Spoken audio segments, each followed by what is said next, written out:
நம்ம ரூட்ஸ் பாடி சார்பாக வந்து பார்த்தீங்கன்னா எக்யூப்மெண்ட்ஸ் மட்டும் இல்லைங்க, நம்ம வந்து சப்சிடி நம்ம அரேஞ்ச் பண்ணி கொடுத்துருக்கோம். லாஸ்ட் 5 இயர்ஸாக வந்து பார்த்தீங்கன்னா நமக்கு சப்சிடிக்கு சப்போர்ட் பண்ண கன்சல்டன்ட் கூட இருக்காது. வாங்க என்ன இன்ஃபர்மேஷன் நிறைய கேட்டு தெரிஞ்சுக்கலாம். சார் இப்போ நம்ம சப்சிடி வந்து பார்த்தீங்கன்னா மினிமம் எத்தனை ஏக்கர் இருந்தால் நம்ம சப்சிடி கிடைக்கும் சார்?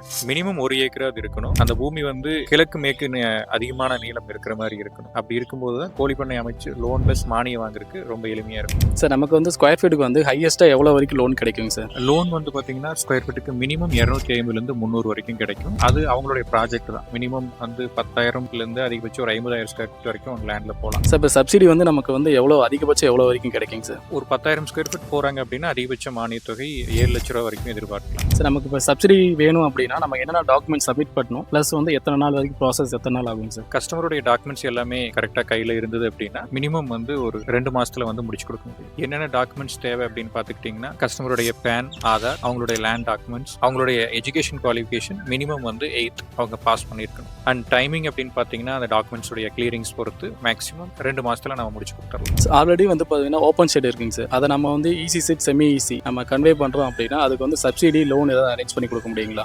ஓல்டு ஷெட்டுக்கு வந்து ஈஸி ஷெட் அமைக்கிறதுக்கு லோன் ஏற்பாடு பண்ணி கொடுக்கலாம். சப்சிடி வந்து புதுசாக போகிறவங்களுக்கு மட்டும்தான் பண்ணி கொடுக்க முடியும். சார் இப்போ நீங்கள் மேனுவல் ஃபீடருக்கு நிப்பிள் சிஸ்டம் எல்லாம் சேர்த்து ஓவராலாக வந்து பார்த்தீங்கன்னா 250 to 300 வரைக்கும் ஸ்கொயர் ஃபீட் பண்ணலாம் லோன் கிடைக்குங்கிற மாதிரி சொல்லியிருக்கீங்க. இதே நான் ஆட்டோமேஷன் அதாவது ஆட்டோமேட்டிக் ஃபீட்லாம் போகிற மாதிரி இருந்துச்சுன்னா அதுக்கு தனியாக லோன் எக்ஸ்ட்ரா கிடைக்குங்களா? தாராளமாக பண்ணிக்கலாம். அதை நம்ம கொட்டேஷன் கொடுக்குற மூலியமா அதோட வேல்யூ நம்ம ஆட் பண்ணிக்கலாம். சார் இப்போ நம்ம பிராய்லர் பொறுத்த வரைக்கும் பார்த்தீங்கன்னா 45 நாளைக்கு ஒரு டைம் ஒரு பேட்ச் போகுதுங்க. அது ஒரு பேட்ச் எடுத்து அந்த பேட்ச் வரதுக்கு மேக்ஸிமம் 2 மாதம் ஆயிடுது. இதை வந்து இஎம்ஐ எப்படிங்க சார் நம்ம பே பண்ணலாம்? நல்ல கேள்வி. நிறைய ஃபார்மர்ஸ் கேட்கக்கூடிய டவுட் இதுதான். பவுல்ட்ரியை பொறுத்த வரைக்கும் 3 months ஒன்ஸ் இஎம்ஐ போனால் போதும். சார் இவ்வளோ நேரம் எங்களுக்கு இவ்வளோ இன்ஃபர்மேஷன் கொடுத்தது ரொம்ப நன்றிங்க சார். தேங்க்யூ.